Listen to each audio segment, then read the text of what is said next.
Hey, come here. Come say hi. Hey. This man hates cameras. Yeah. Not a big fan, huh? Where you going, buddy? Where you going? Sorry for the construction there. I just wanted to get him involved. We've been having a really good week. And it was today is our day for fasting. So in his I would say it's our battle with cancer. It's his disease and he's going through it. But we're all kind of going through it here with him, doing everything we can. And one of the things that I didn't mention in the previous video logs about what we're doing for him is castor oil. So castor oil, from what I've researched, has a lot of properties that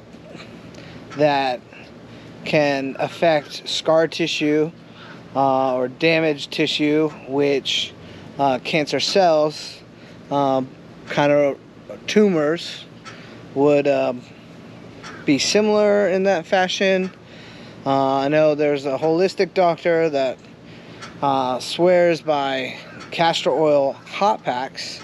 So you use a piece of wool fabric, you kind of soak it completely with the castor oil, you lay out some saran wrap, then you lay your wool that's been soaked in castor oil on top of that, and the area you would like to affect, you then place it over it, which in a lot of cases they were talking about either breast cancer, or in the secondary example that kind of got me into actually trying it was with physical therapy.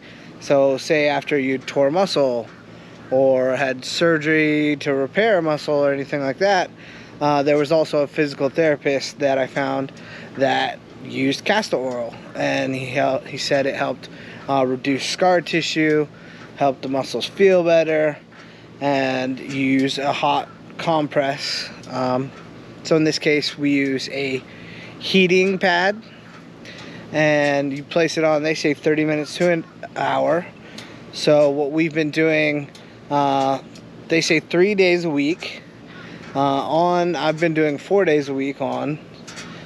This past week we kind of gave him a little bit of a time off, trying to just kind of let him have a little bit of a rest from it, because imagine getting wrapped up, because his tumor is in his abdomen, so you wrap up his entire body with the saran wrap with the oil directly on his stomach, which his tumor is kind of pushing on all his internals there right around his gut, and that's why he looked like he was bloated at first. So what we then do is I put a sheet on top of my comforter, which when I first started, I'm definitely going to need a new comforter, because this oil, you got to be careful. Make sure you put down a sheet, multiple sheets, towels, if you ever use it like this.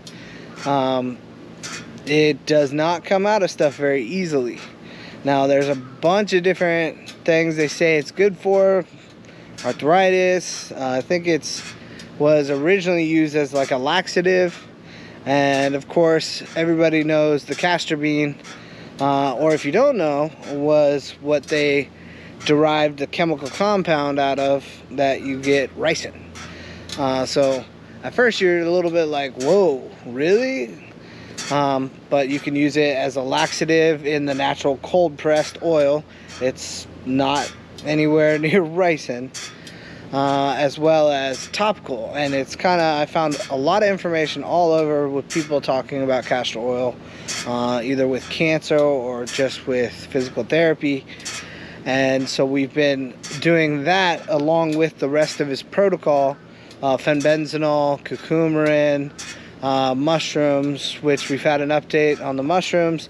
There is some alcohol, and they use alcohol and life cycle. So with us, we're still using it. It's still a very pure extract, but I'm looking for powdered form of all the mushrooms I like to give him that have no added carbs or anything like that. So the castor oil compress, we do it 4 nights a week. And with our new setup and our protocol, because this whole time I'm trying different things, tweaking it, trying to dial in, learning more, doing as much research as I can to fight cancer.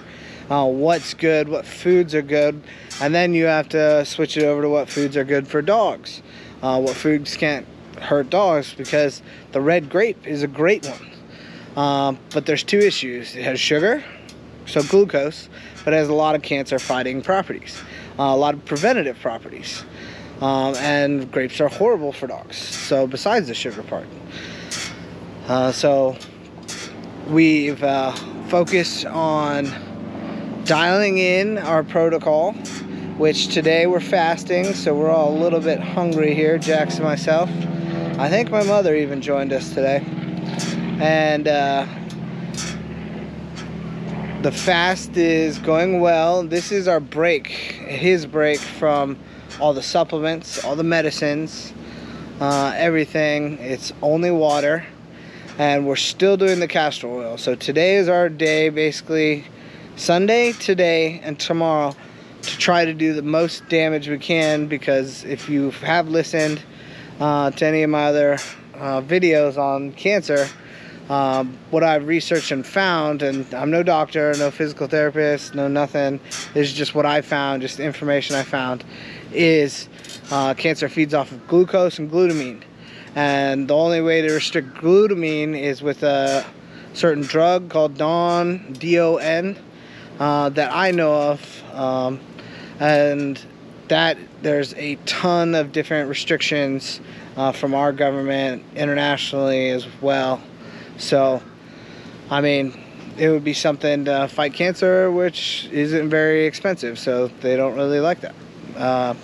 But staying out of conspiracy side of things, the other way to do it is to fast, because glutamine is found in pretty much all fats, all fatty acids, and your body needs it all over the place.